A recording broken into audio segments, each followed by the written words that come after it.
had to think about my first memory of a 50th wedding anniversary. And my first memory comes from my grandma and grandpa Lundberg. So they had a party in a gymnasium at a church. And I was probably about Ben's age, maybe a little younger, more like Lainey's age. And my Aunt Michelle stood on one side of the gym, and they had a board with balloons on the other side of the gym. And she is a badass, you guys. She shot arrows into balloons and popped them, and it said something like, "Congratulations." And it left an indelible impression on me, and it was no surprise that archery would make an appearance on my dad, David Lundberg's side of the family. No one who's ever known my mom and dad would say they were indoor types. They're not. How grateful we all are for the gift of outside my parents bestowed upon our whole family. Some of our funniest, most honest, and most treasured memories and stories are set with nature as their background. The trees, rivers, lakes, and mountains of this state and others frame our family's history. Fast forward a couple years, and I remember Grandma and Grandpa Norton, that's my mom's parents' 50th anniversary party. It took place at our log cabin in La Pointe, Utah, a structure built from the ground up by my dad. Side note, it's intriguing to watch a home you're to live in be constructed, starting with a hole in the ground and ending with you tucked safely under an electric blanket on the second story years later. It left a lifelong impression on mine and my siblings' heart. But I digress, back to the Norton party. While lacking in bows and arrows, it wouldn't have been complete without music. Jazz was a Norton specialty. The artistic blood on Mom's side of the family runs deep. If Dad gave us the outdoors, Mom gave us art.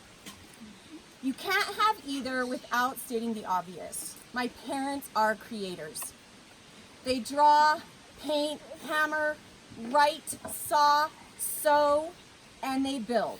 And if you haven't noticed, it is beautiful. There have been times in our history when they've had to build and leave, or build and lose, and leave it behind. It has never mattered. They just build again and again and again. They build their children, Evan, Amy, Sunshine, Sarah, Lanny, Jess, Lucas, and JC. Each so different, each an artistic rendering from their creators. Varying colors and materials all come together to create the most dazzling display of light, love, acceptance, and joy you have ever beheld in a group of people who share blood. They build their grandchildren, and I would name all of them, but let's face it, we want to get to the cake. On many occasions, my mom's explained why she had 8 kids. She recalls fondly in the early part of her marriage her Aunt Mamie and her big family. They would gather together in that magical way families do, where time becomes irrelevant and no one wants to be the first to leave.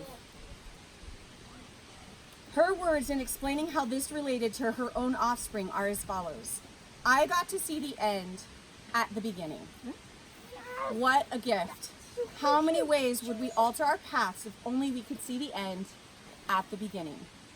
How many generations of this family will span out because of my parents' bravery? Because 8 kids, 19 grandkids, that takes guts. When I was a little girl, my dad got up to speak in church. He opened with the remark that it was easy for him to count his blessings, easy because they were all seated in a pew a few rows back, probably being way too irreverent. My first thought was, my dad is super handsome. My second thought was, whoa, I'm a blessing. And so I raised my glass to this man and this woman. I look out and I cannot count because there are just too many blessings my mom knew would come when she saw the end at the beginning. Blessings that continue to be added daily, one by one, today and forever. To David and Verlaine and 50 years.